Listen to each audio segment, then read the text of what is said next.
Well, only on Fox tonight, we go one-on-one with South Carolina's new Speaker of the House. The new legislative session starts tomorrow, and he takes over with a growing list of items on his agenda. The state has billions of dollars in surplus, and voters are hopeful to see improvements in things like public safety and infrastructure.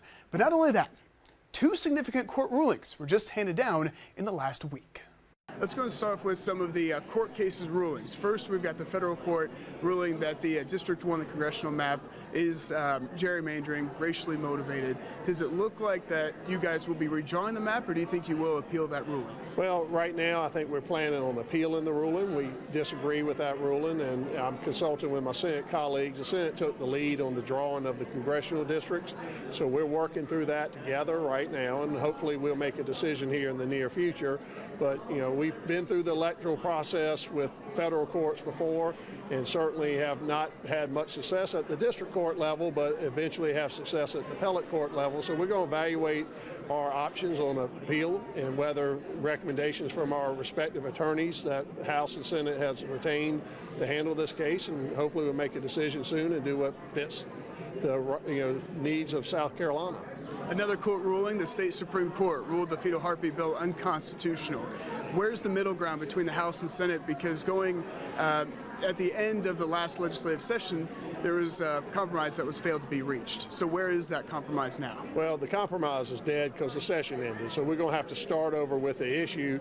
But obviously this ruling puts what we were trying to accomplish in great jeopardy. If they strike down the heartbeat bill saying 6 weeks is not constitutional, then we obviously are going to have to deal within those parameters right now.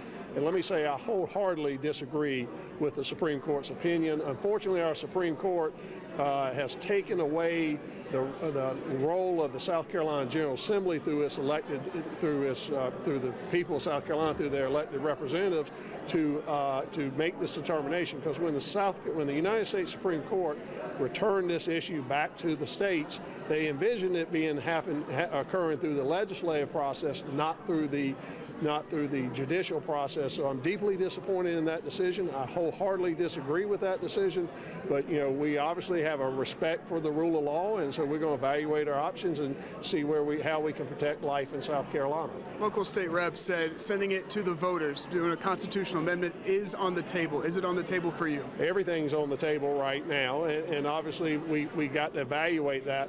I think the Supreme Court has defined privacy to outside of the reason it was placed in the South Carolina Constitution. If you look back to the history of why we have a constitutional amendment for privacy, it was to prevent unwanted seizures and wiretapping and things that affect the record is clear.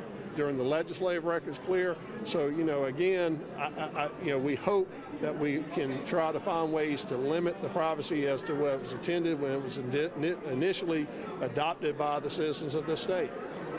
What's your top priority going into this legislative session? I have two top priorities. First, public safety, and I think you're going to see the House move quickly on fentanyl trafficking and fentanyl bills to try to stem the flow of fentanyl that's affecting every citizen of the state, all socioeconomic levels of South Carolinians and people in the United States, and also this catch and release bond that's going on. Unfortunately, our judges are allowing individuals who get arrested after they're out on bond for one offense to get bond again. So I think you're going to see us act quickly in that regard.